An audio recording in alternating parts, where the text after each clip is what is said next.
Hey, it's your buddy. Peace and harmony with you here today. Focusing in on a little bit more in depth on the covert and overt narcissistic as well as psychopathic abuse tactics, and that is the instilling really of ambiguity and self-doubt through various sundry tactics that are utilized by these people to keep them in a heightened position of superiority, and those really in their environment, their relationships, either in their family, their intimate relationships, or in their workplace, in a state of really ambiguity, uncertainty, self-doubt. This experience is known in the psychological community as walking on eggshells, where you just feel a little bit unsure of yourself. You feel like you're not really comfortable. You feel like you might set them off. You feel like a sense of discord or disharmony with them. The feeling that, your perceptions are going to be questioned. Your statements of your opinion, things that you're interested in are going to be discounted or minimized. The feeling that when you speak up, it's going to be you're going to be lashed out against, insulted, berated for having an opinion and a perception, and essentially it creates a stonewall experience, where the other shuts down, particularly so in that of covert narcissist, and then in the overt narcissist, they can just be so really, on their own tirade of, self-interest and pursuing their own selfish aims and goals that you really feel really sort of slighted, minimized, and, just really a state of uncertainty, not really knowing where you stand with these people. And then, of course, on the psychopathic realm, I'm discussing these really in terms of a gradient of severity. Realize that the narcissistic and psychopathy presents on the same personality disorder as defined as cluster B as in boy, by the DSM-5R, is the diagnostic statistical manual that is utilized by mental health professionals to diagnose and treat mental disorders, which are basically a dysfunction of the brain, the mind. Really, realize that the brain, is the seat of our thoughts, our beliefs, our emotions. And then we experience these through the body. So just like, your liver has a function, your lungs have a function, your heart has a function, your brain has a function. And part of the activities of the brain is the mind, the thinking, and, creates your perceptions and your values and all these sort of things. So it's very important to understand the dysfunction, perhaps of the dysfunction of affect that can occur. Affect meaning one's emotional reaction, and how this can create really the self-doubt in people within their environment.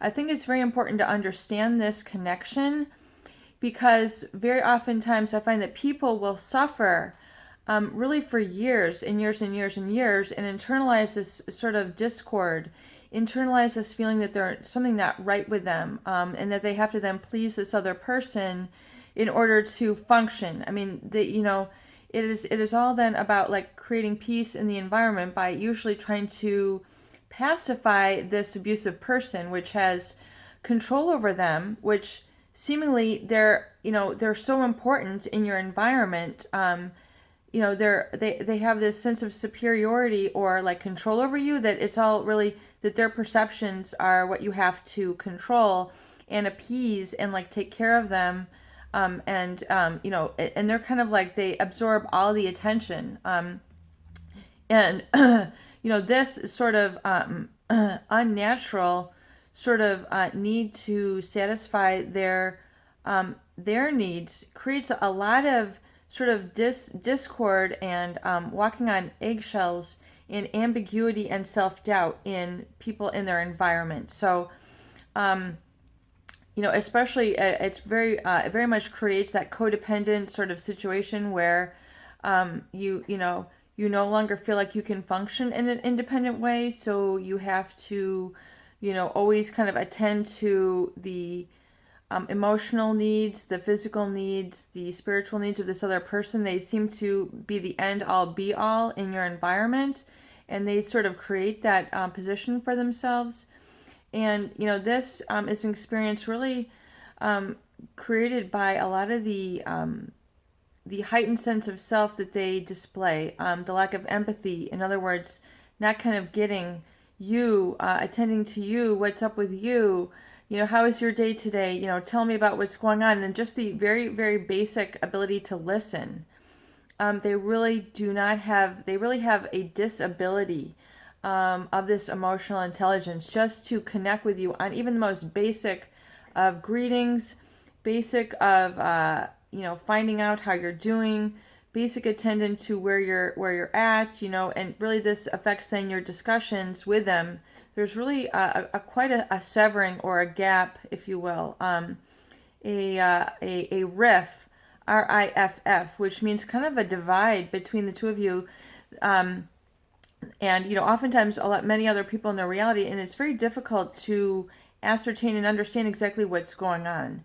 In realizing that this, within the narcissist as well as the psychopath, even more so to a heightened degree, they create this kind of like superiority where it's all about them.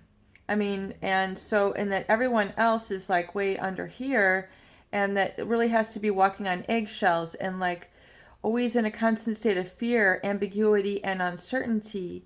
And, kind of like doubting, it creates this profound and chronic self-doubt, which is really the foundation of what we call gaslighting and dissociation and depersonalization within the experience of those in their environment. So if you've experienced this and been really on the front line of contact with such a manipulative person who seeks to have control and power over you in these various ways, realize that it's just a manipulation tactic that they live by. It's a manipulation tactic really called gaslighting, and it can be very profound and very lethal. And when I mean lethal, it can be so disruptive to somebody's life that they really cannot be directed by their own identity, meaning like your own internal instincts, your own internal value system, your own perceptions. They will tend to denigrate your very own perceptions, your very own values, which are really rudimentary and basic, such as your love of life, such as your humanity, such as your need to have a relationship. They will take this as a weakness and turn it around against you.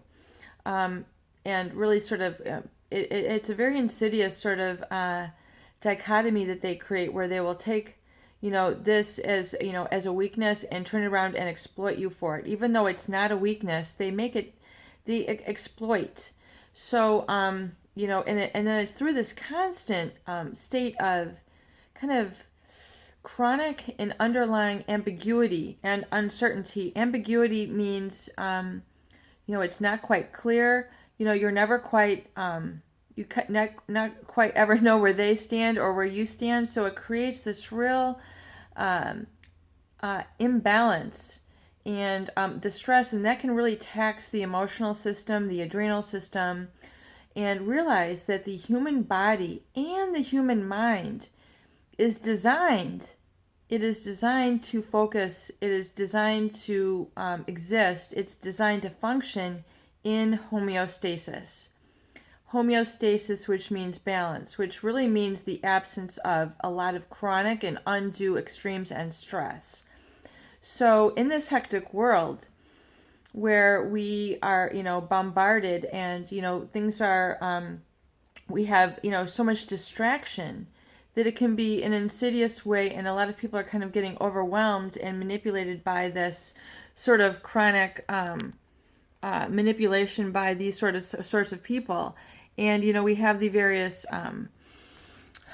dating websites and things where we have, people preying on you and using a lot of these techniques. So it's very dangerous. And, I definitely want to know that I'm here to be as a support and a resource for you to understand what's going on. But realize if you do feel these feelings, this sort of ambiguity, uncertainty, doubting of yourself, no longer trusting of yourself, no longer knowing what's in your best interest, you know, disrupted sleep patterns, disrupted emotional patterns, feeling of that instability, and you know, that you constantly have to be thinking about this person. Um, and, you know, you just feel like you're repeatedly subjecting yourself to this. Realize that there's probably a bit of this, what we call gaslighting going on, and it serves really as a methodology for someone to control you and disrupt you and kind of keep you attached to them and under their control. And even though you're suffering, even though it's uncomfortable, these people tend to perpetuate these sort of quote unquote relationships as a way for them to keep people in their life. And it's very important, if this is going on, identify it as really the addiction and manipulation that it is. Seek to go no contact. Seek to remove really their impact from your life, and begin to work on ways on focusing more so on yourself and utilizing all the various tools we discuss here on the channel Peace and Harmony. Here today for you. Please do share and subscribe for more great tools, videos, discussion, and support.